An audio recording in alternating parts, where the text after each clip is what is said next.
In the previous video we find the integration of this function, and now we're going to focus on this one. The second question is integration of indefinite integration of, until you do not get here, I mean you don't see here any limits, you have to say this is indefinite integrals. All right, later we'll be talking about definite integral. Indefinite integral of cosec x times cosec x plus cot x. All right, so to solve this, you can first multiply with this cosec x to the first term, and then you can multiply with the second term. All right, just like in algebra.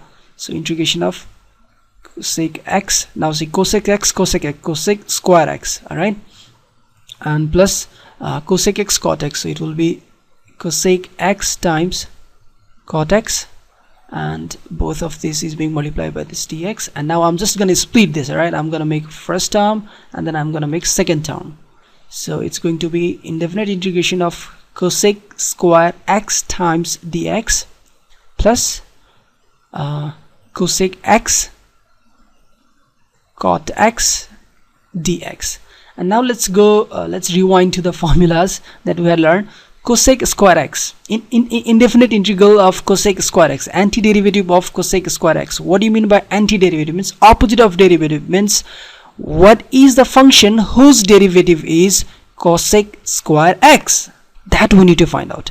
And we know very well that when you're going to find out the derivative of cot x, you'll get cosec square x minus cosec square x, but here we have plus. So what we're gonna do, we're gonna write here minus, let me do with different color, we're gonna write here minus. So derivative of minus cot x is positive cosec square x, so it will be simply minus cot x, all right, plus c1, constant 1, because we have here two term, constant 1 here, constant 2. Why we put constant? Because we're dealing the same thing from many videos. Now here we have another one, integration of cosec x cot x. Okay, so this means again, what is that function whose derivative is cosec x cot x? So again, let's go to the derivative chapter, and derivative of cosec x is, I hope you're still remembering, it is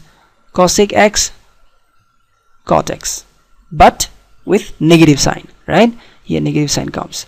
But if you go to our formula, I mean our context here, whatever the text we have, we don't have here negative sign. So what do we have to do?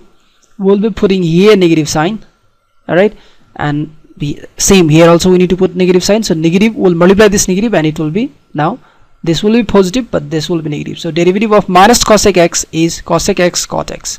So here we are getting minus cosec x plus constant 2, all right, because I just deal this part, so that's why this is inside this. And now it will be simply minus cot x minus cosec x plus c1 minus c2. And my dear friend, here this c1 and c2 both are constant, so together I can write as another constant, all right.